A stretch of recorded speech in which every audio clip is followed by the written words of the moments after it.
जय मसीह जय मसीह।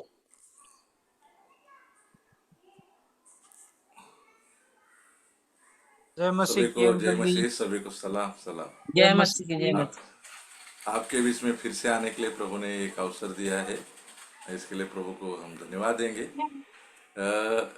एक्चुअली मुझे कल बताना चाहिए था, लेकिन भाई ने डायरेक्ट आज भेज दिया, तो बोला कोई बात नहीं, तो हम और आगे जाएंगे। हम कलीसिया के बारे में सीख रहे हैं। तो पिछले समय में हमने देखा दाग की बारी में, और हमने देखा था कि जो दाग की बारी है वो कलीसिया है, और ये कलीसिया को नष्ट करने वाले जो छोटी छोटी लोमड़ियां है उसके बारे में हमने देखा। और वो छोटी छोटी लोमड़ियां है, वो छोटे छोटे हम 10 पाप को देखा था। और वो जो 10 पाप जो है वो हमारे अंदर से निकलते हैं, और हम भ्रष्ट हो जाते हैं, और हम कलीसिया में ऐसे लोग रहते हैं तो कलीसिया को हम भ्रष्ट कर देते हैं। तो इसीलिए हमारे बीच के वो 10 पापों को हमें निकालने के लिए हमने वो दाग की बारी का दृष्टांत देखा था। दाग के बारे में कुछ बातों को देखा था। लेकिन आज फिर से कलीसिया का है, लेकिन आज हम कलीसिया जो है ये खेती है, और वो जो है बवाज की खेती है। रूत जो किताब है उसमें बवाज जो किरदार है वो प्रभु यीशु मसीह को प्रकट करता है, और उस बवाज की खेती के बारे में आज हम देखने वाले हैं। तो आज हम देखते हैं कलीसिया के बारे में भी आज हम सीख रहे हैं, लेकिन दाग की बारी नहीं है। अब ये खेती है, तो उसके लिए लिखा है, देखो, पहला कुरिन्थी 3 अध्याय और 9 वचन। पहला कुरिन्थी 3 अध्याय और 9 वचन में लिखा है कि तुम परमेश्वर की खेती हो। कलीसिया को कहा है तुम परमेश्वर की खेती हो। तो हम लोग जो है जो कलीसिया में है, हम परमेश्वर की खेती है। और खेती में प्रियो बहुत मेहनत रहती है। तीनों जो ऋतु आते हैं, तीनों ऋतु में वो खेती के बहुत वही करना पड़ता है, उसको मेहनत करनी पड़ती है। बारिश का इंतजार करना पड़ता है, अलग अलग फसलों को वो हम उसमें डालना पड़ता है, और उसका जितना हम ये करेगा, वो खेती के लिए मेहनत करेगा, उतना ज़्यादा ही फल हमें मिलता है। तो कलीसिया में भी ऐसा है। कलीसिया के लिए जितना भी हम कष्ट करेंगे, मेहनत करेंगे, तो कलीसिया जो है प्रभु यीशु मसीह की स्वयं की प्रॉपर्टी है, उसका मालिक वो है, और उसमें हमें मेहनत करने के लिए रखा है। हम कलीसिया के लोग हैं, लेकिन हम उस कलीसिया में मेहनत करने वाले लोग होना चाहिए। तो हम जो बवाज है उसका खेत जो है उसके बारे में अगले 1-2 सत्रों में देखेंगे। आज हम जितना हो सके उतना देखेंगे, फिर अगले सप्ताह में हम देखेंगे। तो सबसे पहले हम फिर जब हमें बवाज का खेत होना चाहिए, तो हमें आएंगे हम लोग रूत की किताब में। बाइबल में कितनी किताबें हैं? आप लोग सब है ना मेरे साथ? क्योंकि मुझे कोई दिखता 66 नहीं है। हाँ हाँ, तो जितने भी लोग हैं ना, कुछ जवाब दे दे, कोई वचन भी 66 पढ़ने में किताब है। मदद करे। हाँ, 66 66 किताब। किताब है। या थैंक यू। और 66 किताब हमें दो किताब है जिनको स्त्रियों का नाम दिया है, श्री के नाम से है। कौन सी दो किताबें हैं जिनको स्त्रियों का नाम है? किसका ब्रदर? 66 किताब है ना बाइबल में। तो हाँ जी 66 जी जी। किताबों में दो किताब ऐसी है, उसको स्त्रियों का नाम है। जो सेवक है वो ना जवाब दे, जो नए सीखने वाले हो, अगर वो जवाब देंगे तो बहुत अच्छा है। दो किताब है उसके अंदर। ये संडे स्कूल का प्रश्न है बच्चों को पूछने का। तो 66 किताब में दो किताब है, उसमें स्त्रियों का नाम है, स्त्रियों का नाम से। तो कौन सा हाँ दो स्त्रियों का किताब है नाम। वो? क्या सर? अभी तक नहीं। समझ नहीं पा रहे सर थोड़ा। हाँ देखिए, बाइबल में कितनी किताबें? 66। जी। अच्छा। हाँ, उत्पत्ति ठीक है। से लेके प्रकाशित वाक्य तक है ना। हाँ पुराने नियम में 39 किताबें है।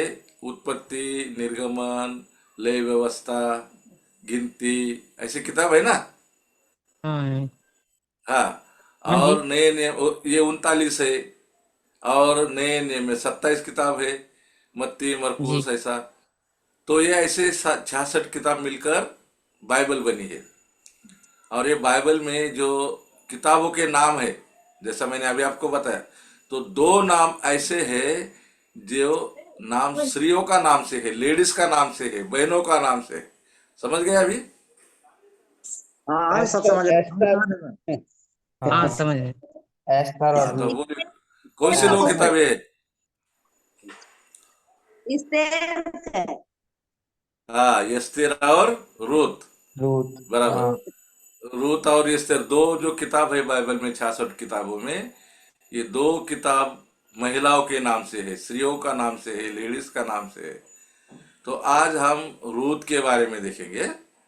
और रूथ का किताब में ही खेती जो है वो कलीसिया है, और बवाज जो है, बवाज की खेती के बारे में यहाँ पे आया है। और बवाज प्रभु यीशु मसीह का रूप है, प्रभु यीशु मसीह का अ, यीशु मसीह को प्रकट करता है, उसका खेती है। तो हम आप आ जाएंगे रूथ का किताब में। अभी सब लोग जो भी बैठे हैं रूथ का किताब निकाल के बैठ सकते हैं। रूथ की किताब, तो रूथ की किताब जो है वो न्यायियों का किताब से पहले है, वो बाद में है। पहला शमूएल और न्यायियों, उनके बीच में ये किताब है, रूथ की किताब। आवाज आ रहा है ना मेरा स्पष्ट? आ रहा है, बढ़िया आ रहा है। आ रही है। ठीक है। तो रूथ की किताब निकालेंगे और हम कुछ वचनों को पढ़ेंगे। पूरा अध्याय पढ़ना चाहिए था, लेकिन मैं 4-5 वचन को पढ़ के हम लोग आगे जाएंगे। वहां पर लिखा है, जिन दिनों में न्यायी लोग न्याय करते थे, उन दिनों में देश में अकाल पड़ा।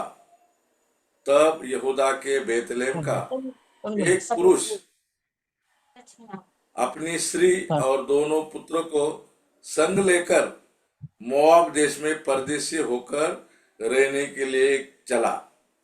कुछ कुछ यहाँ पे लिखा है, अपनी स्त्री और दोनों पुत्रों को लेकर मोआब देश में थोड़े दिनों को रहने के लिए, थोड़े दिन रहने के लिए चला। उस पुरुष का नाम एलीमेलेक और उसकी पत्नी का नाम नाओमी और उसके दो बेटे का नाम महलोन और किल्योन थे। वे एफ्राती थे, अर्थात यहूदा के बेतलेहम के रहने वाले थे।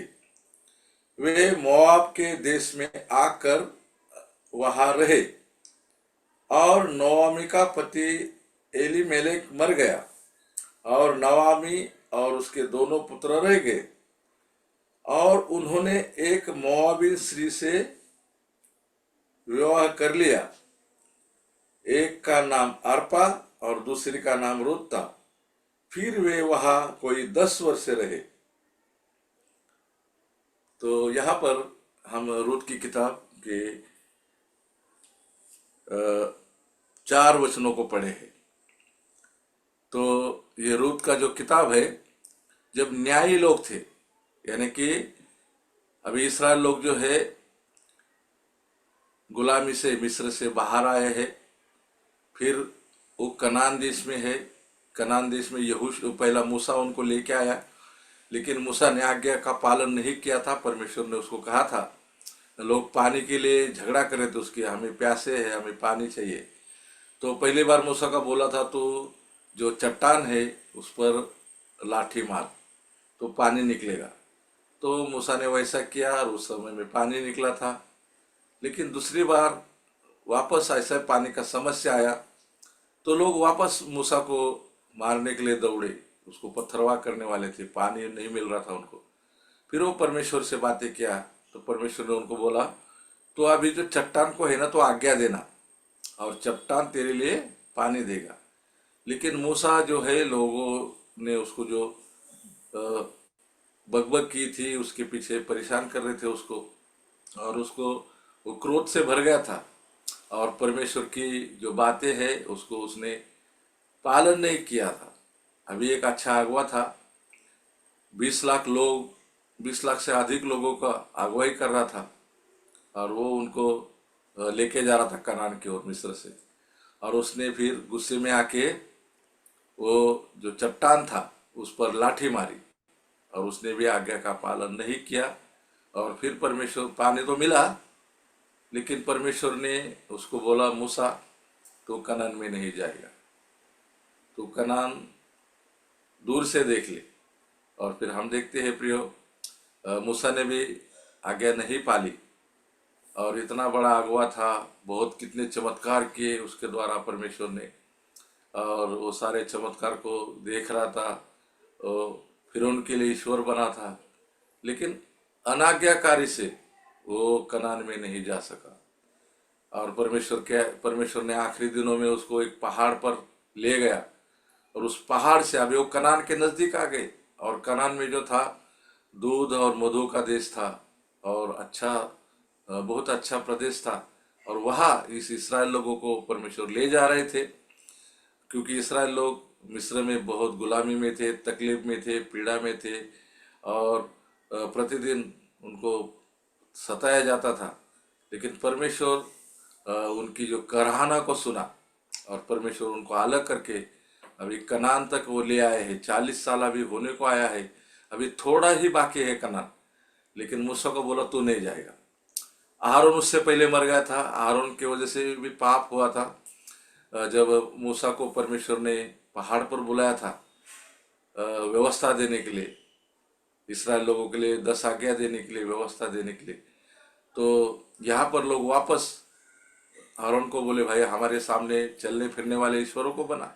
मूसा का क्या हो गया हमें मालूम नहीं। मूसा 40 दिन 40 रात पहाड़ पर गया था, वो 40 दिन 40 रात कुछ खाया नहीं था, परमेश्वर से बातें कर रहा था। और परमेश्वर ने जो व्यवस्था थी वो पत्थर का 2 पटिया बना के लेके गया था, उसके ऊपर परमेश्वर ने अपने उंगली से लिख के वो व्यवस्था उसको दिया।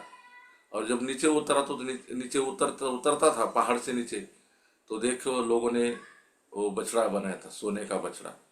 और हारून को बोला, हमारे सामने ऐसे ईश्वर बना जो हमें मिस्र से लेके आए हमें। और हारून को बहुत परेशान किया। फिर हारून बोला तुम्हारा सोना लेके आओ, और वो लोगों ने निकाल के दिया सोना। और फिर उसने उसको एक डाई में डाला, और उसका बछड़ा का डाई में डाल के उसको भट्टी में डाल के फिर बछड़ा तैयार किया, और लोग उसके उधर नाचने लगे, मूर्ति पूजा किया। तो मूसा का भी वो मूर्ति पूजा में भाग था, इसके लिए मूसा भी बहुत हारून के साथ मूसा और हारून दोनों ने बहुत चमत्कार किए, लेकिन दोनों को भी कनान देश में जाना नहीं हुआ। पहला हारून मर गया, फिर मूसा को कनान देश दिखा दिया, फिर मूसा हम देखते उस पहाड़ पर मर गया, और परमेश्वर ने स्वयं उसको जो है दफना दिया। क्योंकि मूसा का अगर मरता था और उसको लोग दफना देते थे, तो आज जो है मूसा का पूजा होता था, मूसा का बड़े बड़े मंदिर बनते थे। क्योंकि मूसा को यहूदी लोग, मुस्लिम लोग और क्रिश्चियन लोग तीनों भी अच्छी तरह से जानते हैं, क्योंकि इस्राएल लोग को जो व्यवस्था दिया था वो मूसा के द्वारा दिया था। तो परमेश्वर ने उसको दफना दिया, और वो जगह किसी को पता नहीं होने दिया। नहीं तो जो बड़े बड़े लोग जाते हैं बाहर अपना इसके लिए पूजा करने के लिए, जैसे कि मक्का मदीना जाते हैं हज करने के लिए, तो ऐसा ही मूसा का जगह का होता था। अगर मूसा का कब्र अगर किसी को दिख जाता था, तो परमेश्वर ने उसको दफनाया हुआ हम देखते हैं। और फिर मूसा वहाँ नहीं गया, फिर परमेश्वर ने यहोशू को बोला। फिर यहोशू के अगुवाई में लोग किधर गए? कनान देश में जाने के बाद लोगों को यहोशू ने जो पूरा देश था उसका 12 गोत्रों में बंटवारा किया, और वहाँ पर फिर वो लोग रहने लगे। फिर यहोशू मरने के बाद लोग आहिस्ता आहिस्ता परमेश्वर को भूल गए। और वो न्याय की किताब में लिखा है, 4 बार लिखा है, वहाँ पर कोई राजा नहीं था, जिसको मन में जैसा आएगा वैसा वो चल रहे थे, क्योंकि अभी अगवा नहीं है, और जिसको जैसा लगा वैसा वो करते थे, और परमेश्वर के विरुद्ध में पाप करते थे, मूर्ति पूजा करते थे। और ऐसा करते करते फिर परमेश्वर एक शत्रु को उनके ऊपर भेजता था, एक दुश्मन उनके ऊपर भेजता था। फिर दुश्मन कोई 7 साल राज किया, कोई 20 साल राज किया, कोई 40 साल राज किया, कोई 13 साल राज किया। तो ऐसे शत्रु आते थे उनके ऊपर, और वो उनको बहुत सताते थे। और फिर इस्राएल लोग वापस परमेश्वर को दुआएं देते थे, मांगते थे, प्रार्थना करते थे, और परमेश्वर फिर किसी न्यायी को खड़ा करता था, और वो न्यायी फिर वो शत्रु से उनको छुटकारा देता था। और फिर उसके बाद लोग कुछ दिन चैन से रहते थे, फिर वापस मूर्ति पूजा में, गलत बातों में जाने के। और ऐसा ही न्यायों का समय था, और उस न्यायों के समय में ये घटना घटी है। तो ये घटना क्या घटी है? देखो, जिन अभी पहला वचन हम देख रहे हैं, रूत का 1 पढ़ते हैं कि कोई अभी वापस? बहुत गंभीर विषय है, थोड़ा आप सुनेंगे तो बहुत अच्छा आएगा। तो सब लोग का कौन सा अपना पढ़ना अपना, था? हाँ, तो सुनते रहिए, खाली वीडियो बंद करके अपने काम में मत रहो, खाना बनाने खाना खाने का, वो तो थोड़ी देर में कर सकते, मैं ज्यादा देर नहीं लूंगा आपका। आप पढ़िए रूत का किताब 1 अध्याय 1 वचन। जिन दिनों में न्यायी हाँ। लोग न्याय करते थे, दिनों में देश में अकाल पड़ा। तब यहूदा के बैतलहम का एक, एक पुरुष अपनी स्त्री और दोनों पुत्रों संग लेकर मोआब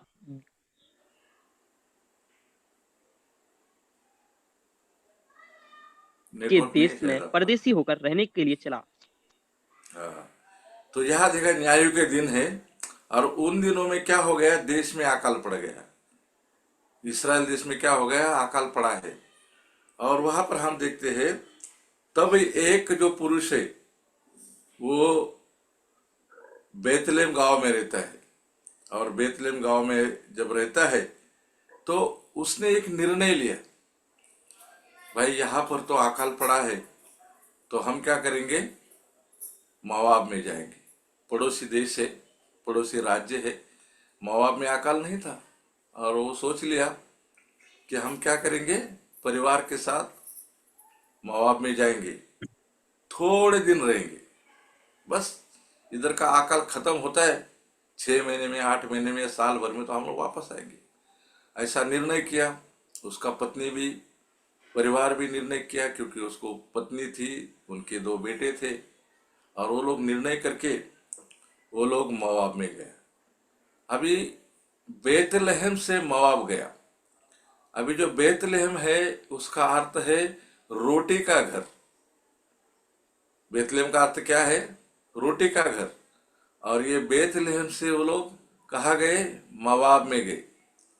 और मोआब के बारे में लिखा है, अगर हम व्यवस्था विवरण उसका 23 अध्याय 3 वचन को कोई पढ़ सकता है? व्यवस्था विवरण 23 का 3। यहोवा सभा में कभी ना अपने आने पाए। हाँ, वापस पढ़िए। अभी आ रहा है आवाज बड़ा? आ रहा है, अब तो बड़ा आ रहा है। व्यवस्था हाँ, वर्णन कितना? व्यवस्था विवरण 23 का 3। 23 का। 24 का 23।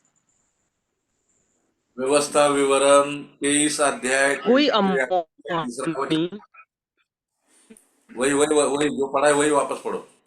व मोआबी यहोवा की सभा में न आने पाए। हाँ, बस उसकी चले।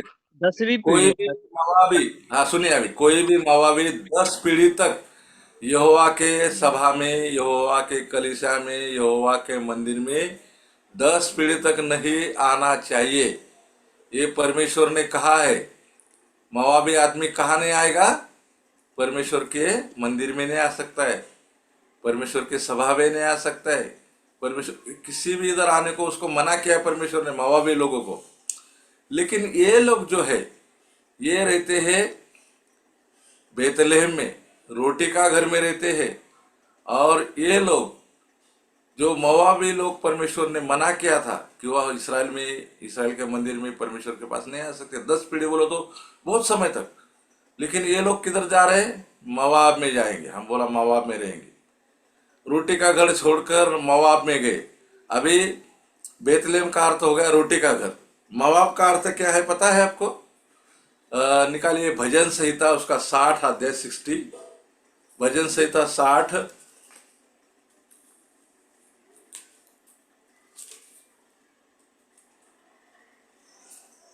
भजन संहिता 60 अध्याय और 8 वचन।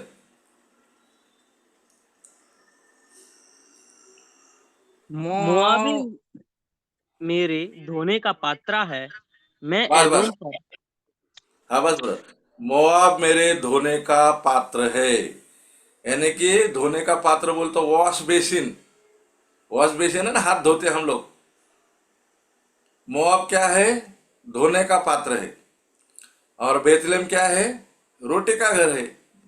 और ये लोग जो है, ये लोगों ने गलत निर्णय लिया, पूरा परिवार ने एक निर्णय लिया कि हम वो रोटी का घर छोड़ेंगे और जो वॉश बेसिन की जगह है, धोने का पात्र है, गंदी जगह है, वहां पर हम जाएंगे। और प्रियो, वो निर्णय लेकर फिर वहां पर वो रहने के लिए गए, कुछ दिनों के लिए गए, थोड़े दिनों के लिए। तो ये एक एक निर्णय इनका जो है वो गलत निर्णय था, और उन्होंने वो गलत निर्णय लिया और वहां पर गए। तो इस अध्याय में हम 4 बातों को देखने वाले हैं। तो पहला जो है उसमें ऐसा देखते हैं, एक महत्व का शहर या नगर। तो बेतलेहम है जो महत्व का शहर है। फिर दूसरा जो है एक महत्व का परिवार। तीसरा जो है महत्व का निर्णय। और चौथा है जो महत्व, जो वापस आने का, फिर से आने का निर्णय। एक गलत निर्णय और एक वापस आने का, वापस के सफर का निर्णय। 4 बात को हम देखते हैं। तो हमने देखा एक महत्व का जो नगर है वो बेतलेहम है, रोटी का घर है, वहां पर रोटी का घर में अकाल आया है। और ये लोग एक परिवार है, और उनका मुख्य पुरुष का नाम है एलीमेलेक। उसका पत्नी का नाम है नाओमी, बेटे का नाम है महलोन, और एक बेटे का नाम है किल्लोन। तो जो महत्व का नगर जो है बेतलेहम है। तो प्रियो, बेतलेहम जो शहर में है ना, 3 लोग बेतलेहम शहर से पवित्र शास्त्र बाइबल में आए हैं। तो बेतलेहम शहर से जो पहला जो आया उसका नाम है बवाज। और वो जो बवाज जो है वो बेतलेहम शहर का था।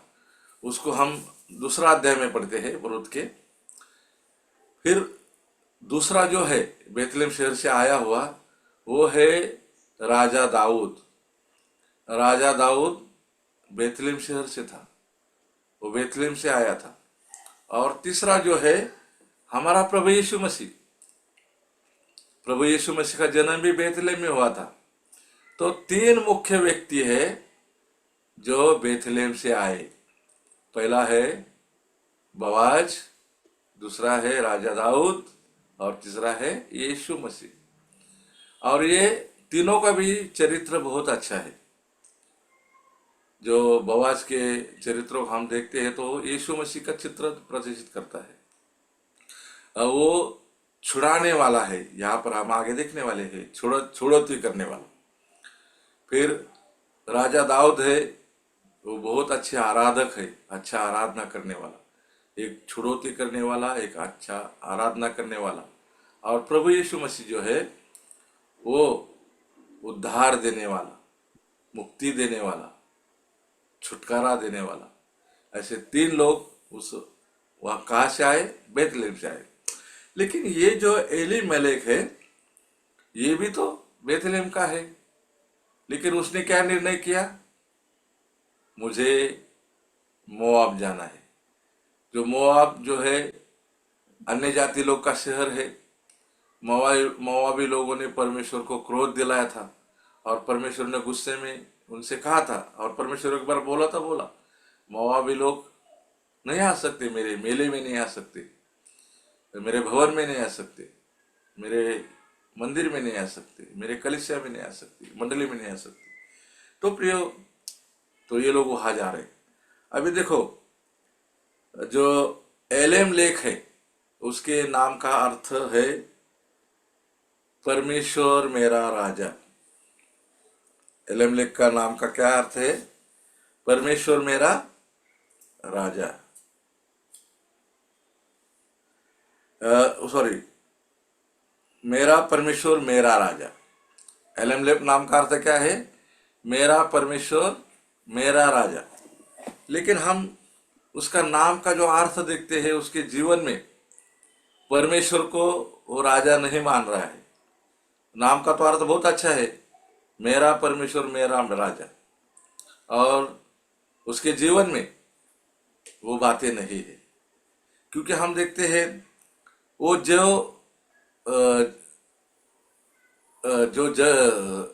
जो समय में रह रहा है, न्यायों के समय में हम देखते हैं वहां पर कोई भी राजा नहीं था। जिसको जैसा मन में आया वैसा वो करते थे। और फिर आगे रुत के बाद हम देखते हैं पहला शमूएल, वहां पर पहला राजा मनुष्य ने मांगा है। तो वहां मनुष्य ने मांगा हुआ राजा है, और इधर न्यायों की किताब में कोई राजा है नहीं। लेकिन इसका नाम का अर्थ है परमेश्वर मेरा राजा है, तो ऐसा उसका नाम का अर्थ है। तो उस समय में कोई राजा नहीं था, लेकिन राजा भी बाद में वो वहां पर हम देखते हैं लोगों ने उसको मांगा है, उस बात को हम देखते हैं। तो प्रियो, जब हम यहाँ पर देखते हैं वो परिवार, एलीमेलेक का परिवार, तो ये लोग कहाँ गए? मोआब में गए। और उन्होंने जो निर्णय लिया वो गलत निर्णय था।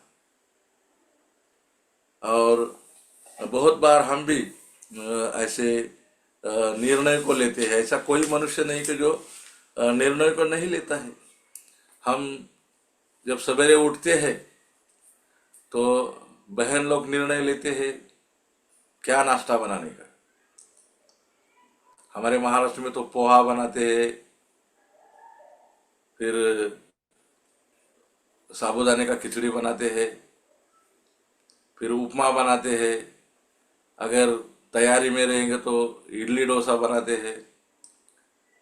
तो पहला निर्णय सवेरे बहनें उठ के बोलेंगे आज नाश्ता क्या बनाने का है, तो वो निर्णय शुरू हो जाता है। फिर उसके बाद अगर बाहर काम पे जाने का रहेगा तो फिर कपड़ को खोलते हैं नहाने के बाद, फिर कौन सा ड्रेस पहनने का है, साड़ी पहनो क्या सलवार कमीज पहनो या कोई और पहनो, वो निर्णय रहता है। पुरुषों का भी ऐसा रहता है, टी शर्ट पहनो, जीन्स पहनो या शर्ट पैंट पहनो। मनुष्य निर्णय लेते हैं। फिर हम जब बच्चों को स्कूल में डालने का रहता है तो निर्णय लेते हैं, भाई सीबीएस में डालने का है क्या, कॉन्वेंट में डालना है या सरकारी स्कूल में डालना है, वो निर्णय लेते हैं। फिर बच्चा 10वीं पास होने के लिए बाद कौन सा कॉलेज में डालना है, आर्ट्स में डालने का है, कॉमर्स में डालने का है, साइंस में डालने का है, निर्णय लेते हैं। अलग अलग हम लोग निर्णय लेते हैं। और कभी कभी हमारे भी निर्णय कभी गलत होते हैं। तो मनुष्य निर्णय लेते हैं। तो ये लोग भी निर्णय लिया कि हमें कहाँ जाना है, मोआब में जाना है। और वो लोग फिर वहां पर मोआब में गए। मोआब में जाने के बाद क्या हो गया? तीसरा अध्याय में लिखा है, वो मोआब देश में, दूसरा वचन में लिखा है, 1-2 में लिखा है, आखिरी में वो मोआब के देश में आकर वहां रहे। फिर आगे लिखते हैं, और नोआमी का पति एलीमेलेक मर गया। पहला जो मुख्य पुरुष था वो वहां पर मर गया। फिर ऐसा लिखा है, नोआमी, उसकी पत्नी और उसके दोनों पुत्र रह गए। प्रियो, ऐसा वचनों में लिखा है, जिसके जीवन में वेदी नहीं है उसके जीवन में कब्र आती है। जब हम परमेश्वर से दूर जाते हैं, परमेश्वर को छोड़ देते हैं, तो हमारे जीवन में मृत्यु आती है। अभी ये बेतलेहम में था, परमेश्वर के लोगों के संगति में था, और संगति में रहते वक्त हम देखते हैं वो संगति छोड़ के गया और उसके जीवन में मृत्यु को उसको सामना करना पड़ा। तो हमारी जो वेदी है, हमारी जो कलीसिया है, हम उससे दूर न जाए। कलीसिया से हम दूर जाते हैं तो बहुत समस्या हमारे जीवन में आती। अब ये लोग शहर छोड़ के गए, मोआब में गए, और पहला एलीमेलेक मर गया। फिर उसके बच्चों ने निर्णय लिया, अभी क्या करेंगे, शादी करेंगे। और दोनों बच्चे ने, जो मोआबी स्त्री है वो मोआबी स्त्रियों से शादी किया। अभी इसराइल लोग को कहा था कि तुम मोआब लोग से रिश्ता नहीं रखने का, उनको 1.25 महीने आने देने का, लेकिन इन्होंने भी गलत निर्णय लिया मोआबी लड़की से शादी करने का। फिर कुछ दिनों के बाद वो दोनों बच्चे भी मर गए, और फिर दोनों बच्चे मरने के बाद 5 वचन में हम देखते हैं जो दोनों स्त्री थी जिनका विवाह हो गया था, एक का नाम रूत था और दूसरे का नाम ओरपा था। तो फिर ये दोनों जो मोआबी स्त्री थी उनसे ये महलन और किल्लोन ने शादी किया, और उसके बाद हम देखते हैं वो भी मर गए। अभी 3 स्त्री है, तीनों भी विधवा है, और गलत निर्णय के वजह से जीवन में उनके मृत्यु आया, सारे पुरुष मर गए। अभी ये तीनों स्त्री है, अभी तीनों स्त्री वहां रह रहे हैं। अभी थोड़े दिनों के लिए गए थे, थोड़ा सा खमीर पूरा आटे को क्या करता है, फुला देता है। हम आखिरी में लास्ट में देखा था, आखिरी पहले सेक्शन में थोड़ा बातें, थोड़े दिन के लिए रहने के, लेकिन 10 साल वहां रहे, और 10 साल रहने के बाद अभी तीनों भी विधवा है। और अभी जो नवामी का ध्यान उधर लगा, कहा बेतलेहम में, और नवामी ने फिर 6वें वचन में लिखा है, तब वह मोआब के देश में यह सुनकर कि यहोवा ने अपने प्रजा के लोगों की सुधि लेके उन्हें भोजन वस्तु दी है, और उसका ध्यान भी बेतलेहम की तरफ तक कोई अच्छा समाचार आता है क्या। और जब भी उनका पति था, बेटे थे, वो लोग मोआब में थे, तभी वो सुधि उनको नहीं आई वहां जाने की। लेकिन अभी हताश है, निराश है, पुरुष एक भी नहीं उनके बीच में। और फिर उसने सुना कि परमेश्वर ने उनकी सुधि ली है, और वहां पर परमेश्वर ने भोज वस्तु दी है, वहां पर अच्छी फसलें आई है। और फिर उसने अपने दोनों बहू को लेकर वापस लौट जाने को एक अच्छा निर्णय लिया, वापस जाने का, कि अभी हम क्या करेंगे, इस मोआब देश से बेतलेहम जाएंगे। फिर वो गलत निर्णय नहीं लिया, ये टाइम पे अच्छा निर्णय लिया। फिर हम देखते हैं जब उनको मोआब में जाना था, तो दोनों बहू को उसने बोल दिया, अभी आप क्या करो, मैं अकेले जाती हूँ, आप अपने माँ बाप के घर में जाओ, अपने अपने घर बसाओ, क्योंकि मेरे पास तो कोई ऐसा लड़का है नहीं जिससे आपका शादी होगा और आपका जीवन अच्छा होगा। तो आप मोआब में ही रहो, जाओ माँ बाप के पास रहो, और अभी तो मेरे पास कोई संतान है नहीं जिससे मैं आपका विवाह करके दूं। तो अर्पा ने वो सुन लिया, और अर्पा ने वो निर्णय लिया, अभी मैं माँ बाप के पास जाऊंगी, मैं अपने ही देवता की आराधना करूंगी, अपने लोगों के साथ रहूंगी, अपने माँ बाप के साथ रहूंगी। वो निर्णय लिया। लेकिन रूत ने क्या निर्णय लिया, रूत उसको बोली 9 वचन में, यहोवा ऐसा करे, सॉरी उस वचन को हम पढ़ेंगे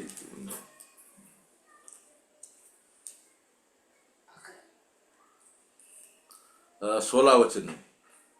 रूथ ने बोला, तू मुझसे यह विनती न कर कि मुझे त्याग या छोड़कर लौट जा, क्योंकि जिधर तू जाए उधर मैं भी जाऊंगी, जहां तू टिके वहां मैं भी टिकूंगी। तेरे लोग मेरे लोग होंगे और तेरा परमेश्वर मेरा परमेश्वर होगा। जहां तू मरेगी वहां मैं भी मरूंगी, और वही मुझे मिट्टी दी जाएगी। यदि मृत्यु छोड़ और किसी कारण से मैं तुझसे अलग हो, तो यहोवा मुझसे वैसा ही वरन उससे भी अधिक करे। यहाँ पर हम रूत का एक अच्छा निर्णय को देखते हैं। अर्पा तो चली गई, और उसने भी बोला देख तेरे जेठानी चली गई, तू भी जा। 9वां में बोला उसको। तो यहाँ पर वो कहती है क्या भाई बार बार मुझसे विनती मत कर कि मुझे त्याग दे, मुझे छोड़, लौट जा। मैं तो तू जाएगी उधर मैं जाऊंगी, और तू जहाँ टिकेगी मैं वहां टिकूंगी।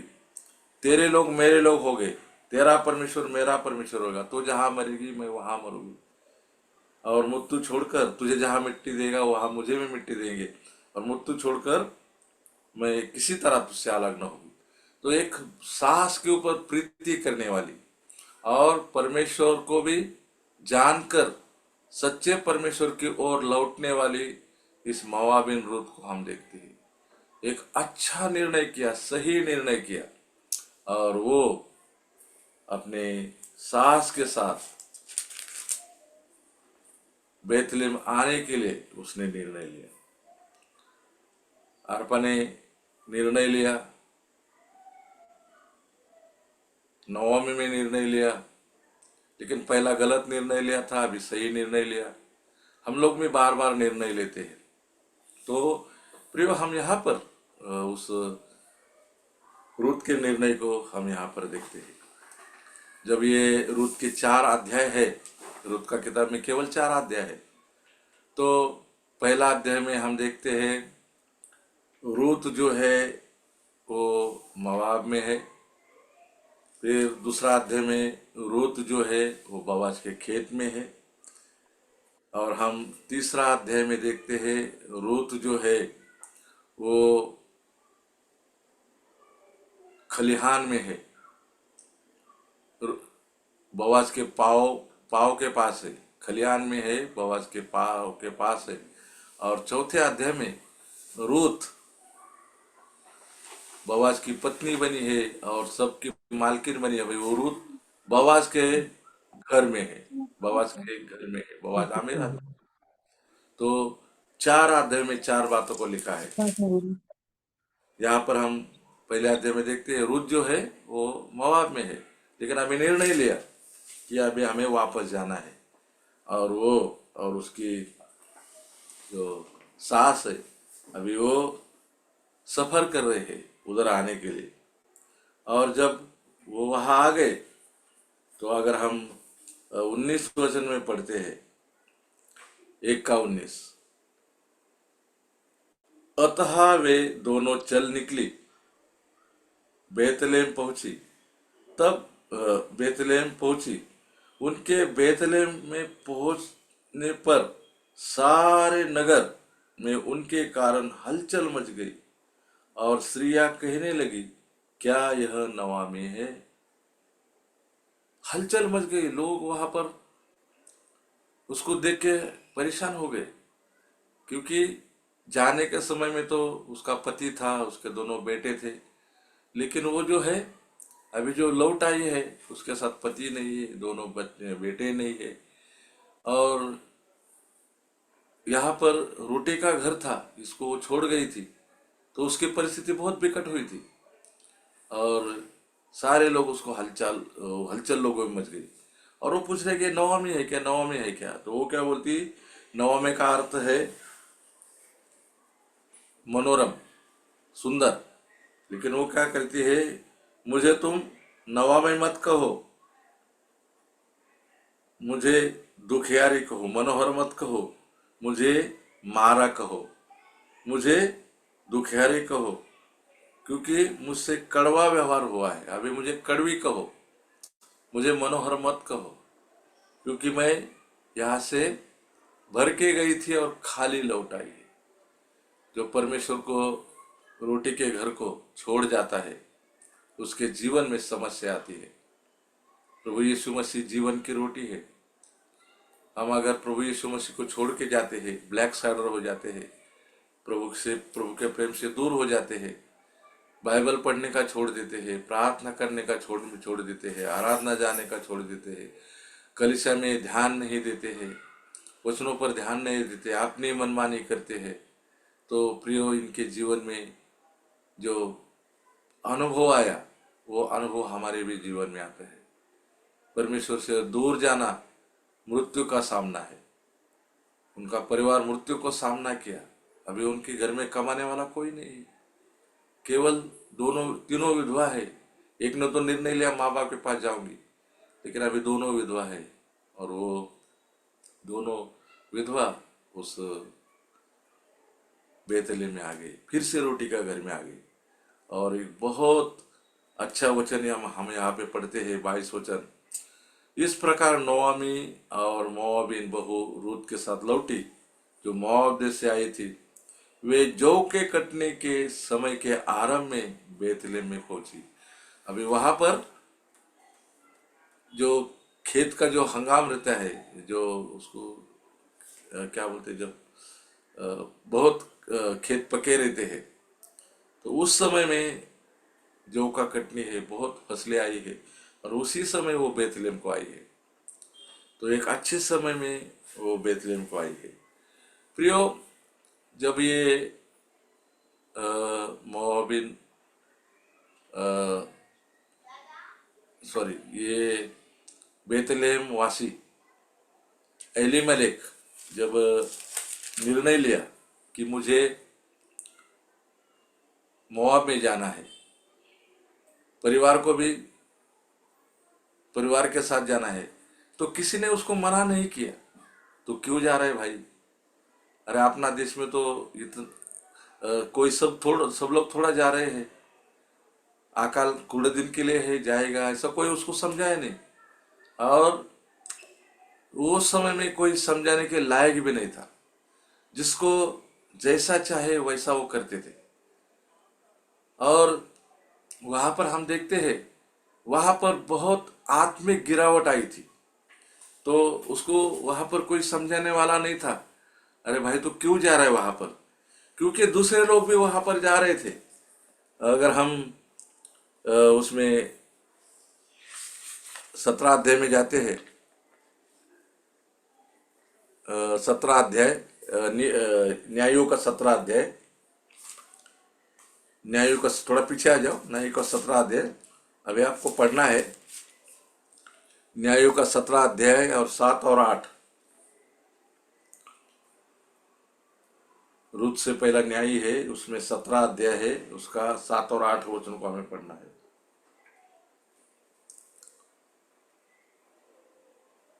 आवाज आ रही है?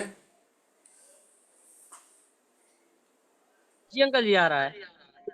हाँ, तो पढ़िए न्यायियों का किताब, उसका 17 अध्याय 7 और 8।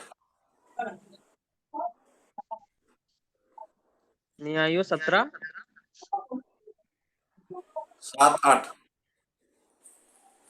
यहूदा के कुल का एक जवान लेवी यहूदा के बेतलहम में परदेसी होकर रहता था। वह यहूदा के बेतलहम नगर से इसलिए निकला कि जहाँ कहीं स्थान मिले वहाँ जा रहे।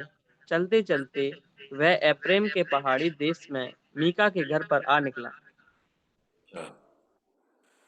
तो वहां पर भी और एक आदमी है जो लेवी कुल का है, लेवी गोत्र का है, यहूदा, और वो बेतलेहम का वासी है।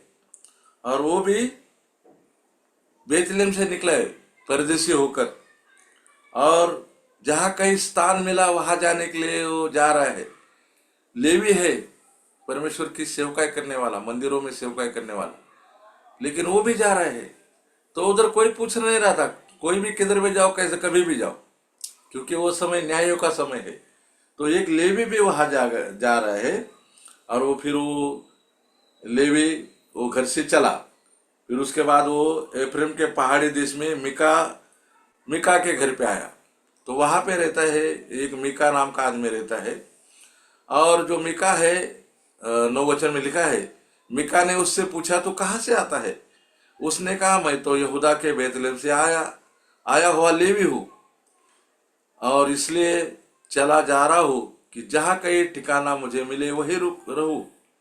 मिका ने उससे कहा, मेरे संग ठहर कर मेरे लिए पिता और पुरोहित बन, और मैं तुझे प्रतिवर्ष 10 टुकड़े रुपए और 1 जोड़ा कपड़ा और भोज वस्तु दिया करूंगा। तब वह लेवी भीतर गया, और वह लेवी उस पुरुष के संग रहने से प्रसन्न हुआ और वह जवान उसके साथ बेटा सा बना रहा। तब मीका ने उस लेवी का संस्कार किया और वह जवान उसका पुरोहित होकर मीका के घर में रहने लगा। और मीका सोचता था कि अब मैं जानता हूँ कि यहोवा मेरा भला करेगा, क्योंकि मैंने एक लेवी को अपना पुरोहित करके रखा है। अभी लेवी वहां पर गया है, लेवी को उसने पुरोहित किया, यहाँ पर याजक के काम करते वहां। और वहां वो जो मीका है उसने एक मूर्ति बनाई थी और वो मूर्ति पूजक वहां बन गया। बेथलेहम से गया, एक घर में टिका, वो याजक बना। तो यहाँ पर हम गिरावट को देखते हैं। जो मूर्ति पूजा के लिए जाके मूर्ति पूजा करने लगा।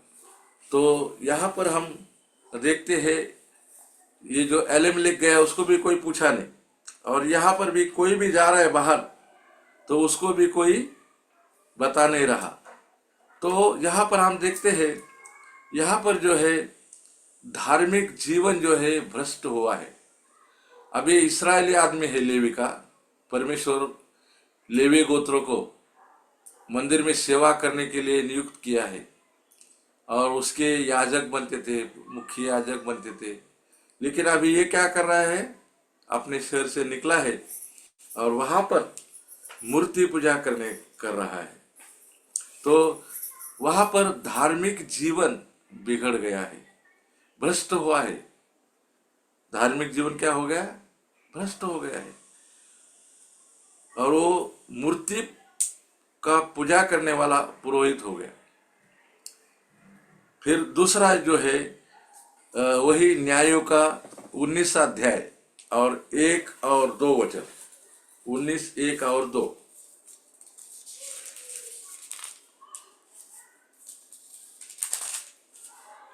उन दिनों में जब इजराइलियों का कोई राजा न था, तब एक लेवीय पुरुष एप्रैम के पहाड़ी देश की परली और परदेसी होकर रहता था, जिसने यहूदा के बेतलहम में एक सुरतेन रख ली।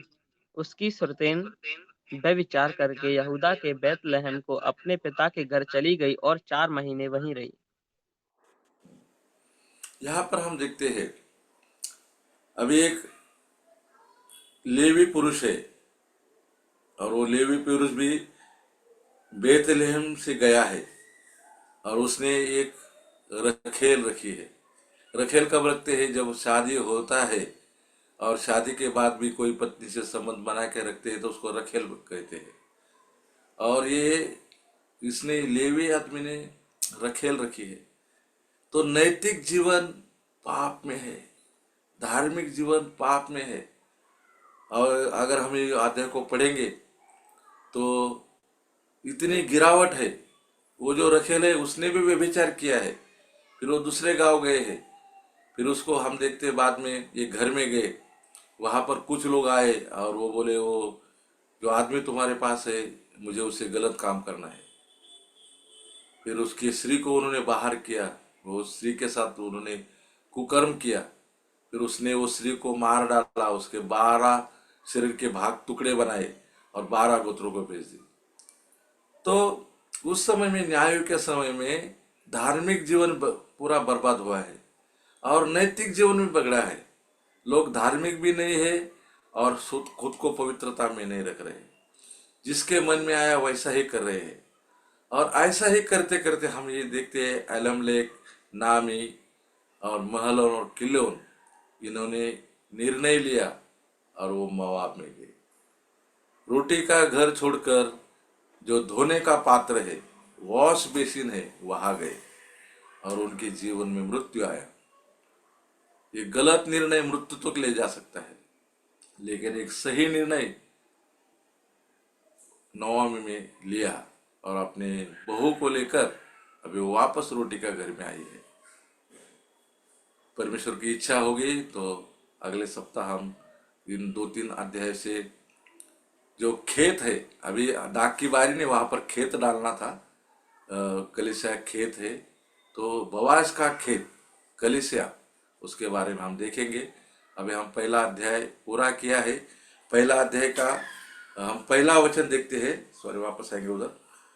पहला अध्याय का पहला वचन में, जिन दिनों में न्यायी लोग न्याय करते थे, उन दिनों में देश में अकाल पड़ा, और तब यहूदा के बैतलहम का एक पुरुष अपनी स्त्री और दोनों पुत्रों संग कर मोआब के देश में परदेसी होकर रहने को चला गया। अभी वो वहां पर परदेशी होकर चलने को गया है। पहले वचन में गया, लेकिन आखिरी वचन में क्या है? वापस आया, लौट आया। तो जाना और आना, ये दोनों बातों को हम यहाँ पे देखते। पहला वचन में गया, गलत निर्णय, दूसरा अच्छा निर्णय, वापस आया। तो हम अगर अच्छा निर्णय लेते हैं तो हमारे जीवन में बहुत आशीष आती है। तो जाना और आना, ये दोनों बातों को हम अगले सप्ताह देखेंगे। तभी तक प्रभु हम सभी को संभाले। आपने दिए हुए अवसर के लिए धन्यवाद देते हैं। और ये बहुत ही अच्छा किताब है, रूत का किताब, उसका भी अध्ययन होगा। और इसमें हम कलीसिया जो बोआज की खेती है, प्रभु यीशु मसीह बोआज का चित्र है, उसको भी हम देखेंगे, हमारी जिम्मेदारी को समझेंगे। ऐसा करने के लिए प्रभु मुझे और आपको सहायता करे। परमेश्वर के नाम की महिमा।